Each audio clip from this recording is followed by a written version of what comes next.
तो हम लोगों ने कल लास्ट वीडियो में देखा था 24 नंबर तक, और आज हम लोग आगे इसके क्वेश्चंस करेंगे। तो हमारा नेक्स्ट क्वेश्चन है, निम्नलिखित में से कौन सी एक सदिश राशि नहीं है।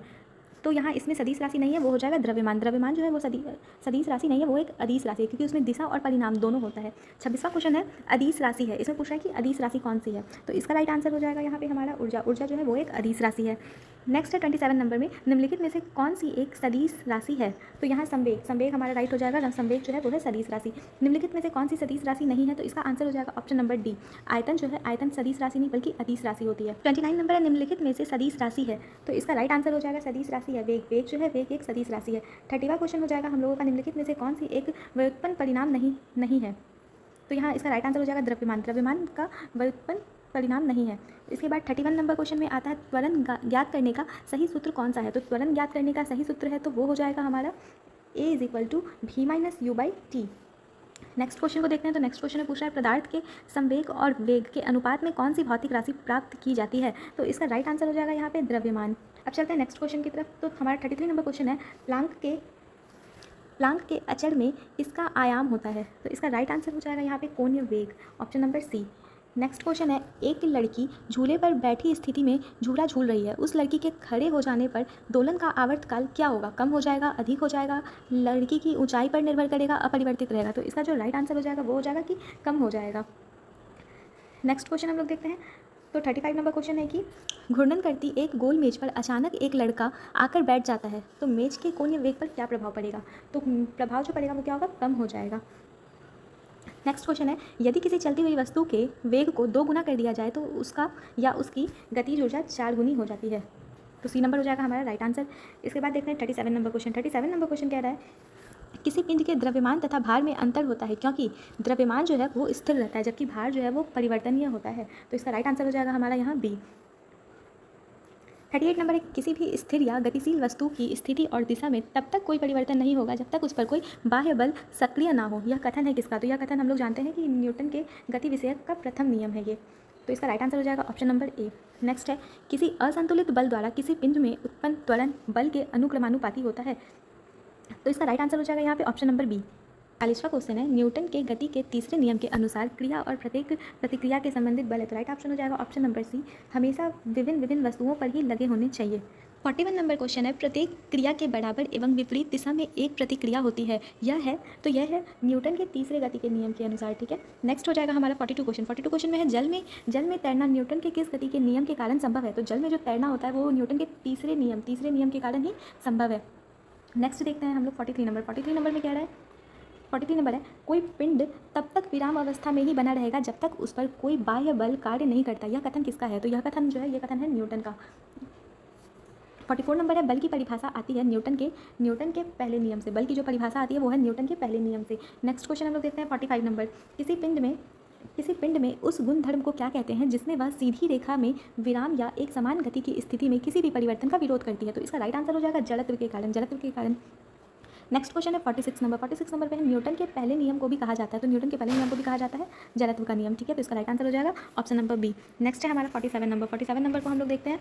तो 47 नंबर कह रहा है, गाड़ी खींचता हुआ घोड़ा किस बल के कारण आगे बढ़ता है। तो गाड़ी खींचता हुआ जो घोड़ा होता है तो वो पृथ्वी द्वारा घोड़े के पैरों पर आरोपित बल से।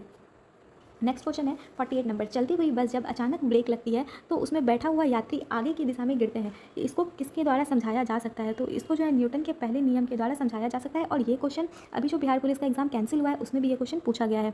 तो हम लोग चलते हैं नेक्स्ट क्वेश्चन की तरफ। तो नेक्स्ट क्वेश्चन है, रॉकेट किस सिद्धांत पर कार्य करता है। तो रॉकेट जो है न्यूटन के तीसरे नियम पर कार्य करता है। और नेक्स्ट है हम लोगों का, अश्व यदि एक चलना प्रारंभ कर दे तो अश्वारोही के गिरने की आशंका का कारण है। तो आशंका का कारण है उसका विश्राम जड़त्व के कारण। तो इसका राइट आंसर हो जाएगा ऑप्शन नंबर सी। तो नेक्स्ट क्वेश्चन है, क्रिकेट का खिलाड़ी तेजी से आती हुई बॉल को क्यों अपने हाथ को पीछे खींचकर पकड़ता है। तो इसका राइट आंसर हो जाएगा, बॉल विश्राम की स्थिति में आ सकती है इसलिए। तो हमारा चलते हैं नेक्स्ट क्वेश्चन जो है 52 नंबर, बल गुणनफल है। बल जो है वह गुणनफल है। तो बल जो गुणनफल होता है वो है द्रव्यमान और त्वरण का गुणनफल है बल। नेक्स्ट है 53 नंबर क्वेश्चन। 53 नंबर क्वेश्चन कह रहा है, जब कोई व्यक्ति चंद्रमा पर उतरता है तो उसके शरीर में उपस्थित जो भार होता है वो भार घट जाएगा, लेकिन मात्रा वो अपरिवर्तित ही रहेगी। तो इसका राइट आंसर हो जाएगा option number B. Next question है, यदि हम भूमध्य रेखा से ध्रुव की ओर जाते हैं तो जी का मान, तो जी का मान जो है वो जी का मान है बढ़ जाएगा। ठीक है। नेक्स्ट क्वेश्चन है, शरीर का वजन, शरीर का जो वजन होता है ध्रुव पर सबसे ज़्यादा अधिक होता है, तो शरीर का जो वजन होता है वो ध्रुव पर अधिकतम होता है। राइट आंसर हो जाएगा option number B. 56 number question है, व्यक्ति पृथ्वी की सतह की तुलना में चंद्रमा की सतह पर अधिक ऊंचा क्यों उछल सकता है, तो इसका राइट आंसर हो जाएगा चंद्रमा में गुरुत्वाकर्षण के कारण त्वरण पृथ्वी की तुलना में कम होता है। ठीक है, तो इसका राइट आंसर हो जाएगा ऑप्शन नंबर सी। नेक्स्ट है 57 नंबर क्वेश्चन। तो 57 नंबर क्वेश्चन में हम लोग देखते हैं, 50 kg के वजन को जमीन के ऊपर 1 मीटर की ऊंचाई पर पकड़े रखने के लिए किया गया कार्य है, तो वो हो जाएगा 0 जूल, मतलब 0 जूल, 0 जूल के बराबर होगा। नेक्स्ट है 58 नंबर क्वेश्चन, एक व्यक्ति एक दीवार को धक्का देता है पर उसे विस्थापित करने में असफल रहता है, तो वह करता है, वह कोई भी कार्य नहीं करता है, तो इसका राइट आंसर हो जाएगा ऑप्शन नंबर ए, कोई भी कार्य नहीं। नेक्स्ट है 59 नंबर क्वेश्चन, पहाड़ी पर चढ़ता एक व्यक्ति आगे की ओर झुक जाता है, क्योंकि वह अपने स्थायित्व को बढ़ाने के लिए एक पहाड़ पर चढ़ता हुआ व्यक्ति आगे की ओर झुक जाता है। ठीक है, तो इसका राइट आंसर हो जाएगा option number D. Next question है, पीसा का ऐतिहासिक मीनार तिरछी होते हुए भी नहीं गिरती है, क्योंकि इसके गुरुत्व केंद्र से जाने वाली ऊर्ध्वाधर रेखा आधार से होकर जाती है। ठीक है, तो इसका राइट आंसर हो जाएगा ऑप्शन नंबर ए। 61 क्वेश्चन है, 61 नंबर क्वेश्चन है, जाड़े की रात में अत्यधिक ठंड पड़ने के कारण पानी का पाइप फट जाता है क्योंकि जमने के बाद पानी का आयतन जो है वो है बढ़ जाता है। ठीक है, तो पानी जब जम जाता है तो उसका आयतन जो है वो बढ़ जाता है, इसलिए पाइप फट जाती है। नेक्स्ट क्वेश्चन है, पानी से भरी हुई डाँट लगी बोतल जमने पर टूट जाती है, क्योंकि, तो इसका भी वही कारण हो जाएगा, जमने पर जल का आयतन जो है वो बढ़ जाता है। नेक्स्ट है 63 नंबर क्वेश्चन। तो 63 नंबर क्वेश्चन कह रहा है, जल के आयतन में क्या परिवर्तित होगा यदि तापमान 9 डिग्री से गिराकर 3 डिग्री सेल्सियस कर दिया जाएगा। ठीक है, तो पहले जो है आयतन घटेगा और फिर बाद में बढ़ेगा, तो इसका राइट आंसर हो जाएगा ऑप्शन नंबर सी। लकड़ी की सिलेंडराकार पात्र को खींचने की जगह लुढ़काना आसान होता है, क्योंकि लुढ़कन अवस्था का घर्षण बल फिसलन अवस्था के घर्षण बल की तुलना में बहुत कम होता है। ठीक है, इसका राइट आंसर हो जाएगा option number B. 69 number question है, 69 नंबर क्वेश्चन है, एक नदी में चलता हुआ जहाज समुद्र में आता है तो जहाज का जो स्तर है थोड़ा सा ऊपर आएगा। ठीक है, नेक्स्ट क्वेश्चन हम लोग देखते हैं। नेक्स्ट क्वेश्चन है, लोहे की कील पाड़े में क्यों तैरती है जबकि वह पानी में डूब जाती है, तो जो लोहे का घनत्व होता है वो पानी से अधिक होता है और पाड़े से कम होता है। ठीक है, इसका राइट आंसर हो जाएगा ऑप्शन नंबर सी। नेक्स्ट है 71 नंबर क्वेश्चन। 71 नंबर क्वेश्चन है, जब एक ठोस पिंड को पानी में डुबाया जाता है तो उसके भार में हाथ से होता है, यह हाथ से कितना होगा, तो ये जो होगा विस्थापित पानी के भार के बराबर होगा। ठीक है, इसका राइट आंसर हो जाएगा option number A.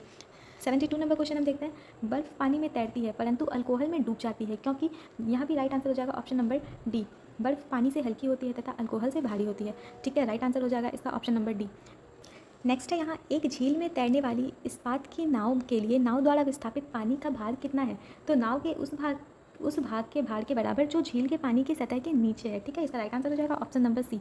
Next question है, किसी कालीन की सफाई के लिए यदि उसे छड़ से पीटा जाए तो कौन सा नियम लागू होता है, तो इसमें जो है गति का कौन सा नियम लागू होगा, तो इसमें गति का पहला नियम लागू होगा। ठीक है, राइट आंसर हो जाएगा ऑप्शन नंबर ए।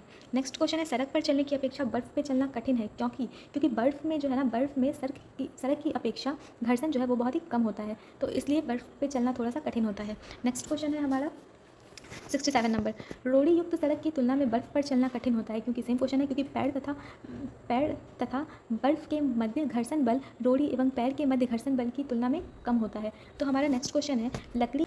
तो आज हम लोगों ने फ्रेंड्स इतने क्वेश्चन को देखा है, अब हम लोग इसके बचे हुए क्वेश्चंस को नेक्स्ट पार्ट में करेंगे। अगर वीडियो अच्छा लगा होगा तो प्लीज़ चैनल को सब्सक्राइब करें। Thank you.